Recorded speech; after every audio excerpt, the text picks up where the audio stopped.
بسم الله الرحمن الرحيم. الحمد لله رب العالمين، والصلاة والسلام على رسول الله صلى الله عليه وآله وسلم. ربي أوزعني أن أشكر نعمتك التي أنعمت علي وعلى والدي، وأن أعمل صالحا ترضاه، وأدخلني برحمتك في عبادك الصالحين. مستمعي راديو رسالة، السلام عليكم ورحمة الله وبركاته. أهلا وسهلا بحضراتكم معانا في موسم جديد على راديو رسالة، وهكون معاكم أحمد حسن في الكليم وبني إسرائيل. هنتقابل مع بعض كل يوم جمعة الساعة 10 بالليل، والإعادة يوم الاثنين الساعة 9 بالليل، ومتواصلين مع بعض على صفحتنا facebook.com/راديو رسالة. قال ربنا بسم الله الرحمن الرحيم: لقد كان في قصصهم عبرة لأولي الألباب، ما كان حديثا يفترى. لو أي حد مننا تدبر القرآن هيلاقي جانب كتير منه قصص لأنبياء وأقوام سبقت زمن النبي، وهنلاقي إن معظم القصص دي كانت في سور مكية قبل الهجرة، وده كان الهدف منه ضرب الأمثلة بناس سبقونا وكانت عواقب أفعالهم إيه، سواء كانت خير أو شر. وده عشان إثبات إن الله سبحانه وتعالى واحد، لأن هنلاقي كل عواقب الشر واحدة وكل عواقب الخير واحدة، يعني الجزاء من جنس العمل. وكمان عشان تصحيح التاريخ اللي زوره يهود بني إسرائيل، فكان صحابة النبي لما بيقابلوا اليهود بيقصوا عليهم حكايات لأنبياء وأقوام سابقين. فكان الصحابة بيقولوا لسيدنا محمد: إحنا ليه ما عندناش قصص قرآني؟ لأن في القرآن هيكون القصص أصح من افتراءات بني إسرائيل على أنبيائهم، لأن ربنا بيقول: ومن أصدق من الله حديثا.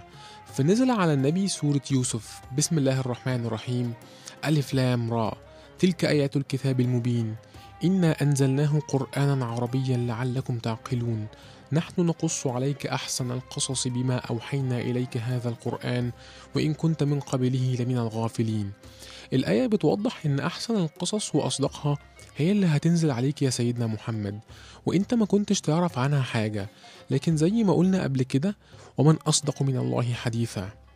قصص القرآن ليه 3 صفات أو خصائص. القصص القرآني ما كانش بيهتم بالأسماء ولا الزمان ولا المكان، يعني في بعض القصص القرآني ربنا معرفناش أسماء الأبطال اللي كانت بتدور معهم القصة، ولا عرفنا القصة دي حصلت فين ولا إمتى تاريخيا، لأن كل ده مش هيأثر فينا ولا هيفيدنا كتير.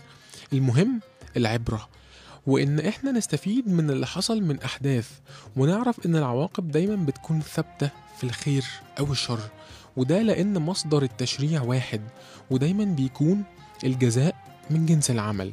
ودلوقتي هنتعرف على بطل قصتنا وهو سيدنا موسى. هنعرف مين هو موسى، وهنتعرف على بعض صفاته، وهنحاول نتخيل شكله زي ما وصفه لنا النبي صلى الله عليه وسلم. وهنعرف ازاي كانت الحياة في مصر، والتقسيمات الطبقية اللي كانت موجودة في مصر، والمعاناة اللي كان بيعانيها بني إسرائيل في حكم الفرعون. لكن قبل ما نعرف كل ده خلونا نطلع فاصل. مستمعي راديو رسالة، واوعوا تروحوا في أي مكان، ونتقابل إن شاء الله بعد الفاصل، واستنونا.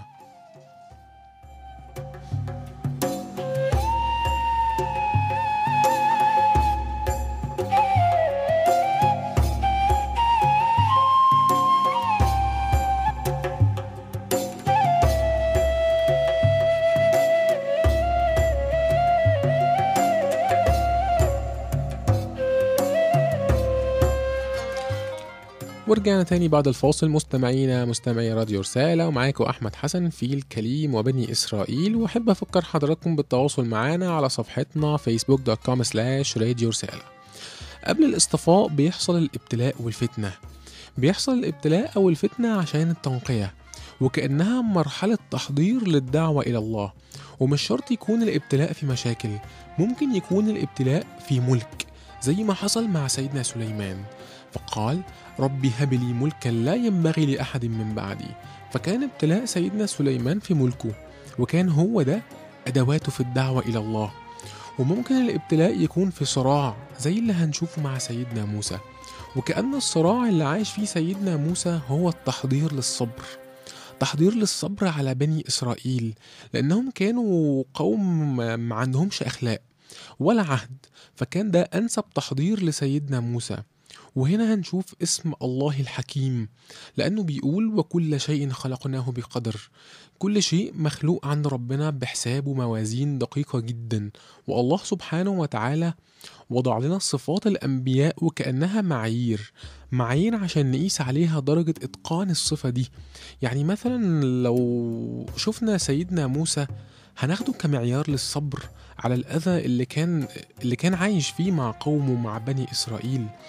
وهنلاقي في كل نبي من الأنبياء صفة ممكن ناخدها مقياس لينا ونشوف درجة إتقاننا للصفة دي قد إيه. سيدنا موسى هو أكتر نبي ذكر في القرآن، فهو ذكر 166 مرة في صور مختلفة، وده لأن سيدنا موسى بيمثل شريحة كبيرة في القرآن من صراع الحق مع الباطل، فهو عاصر مجموعة من الطغاة ومكنزين الأموال وأصحاب الافتراءات وخداع بني إسرائيل. وزي ما قال سيدنا علي بن أبي طالب: إذا أردت أن تعرف ما سيكون فاعتبر بما كان، فإن الأمور متشابهات.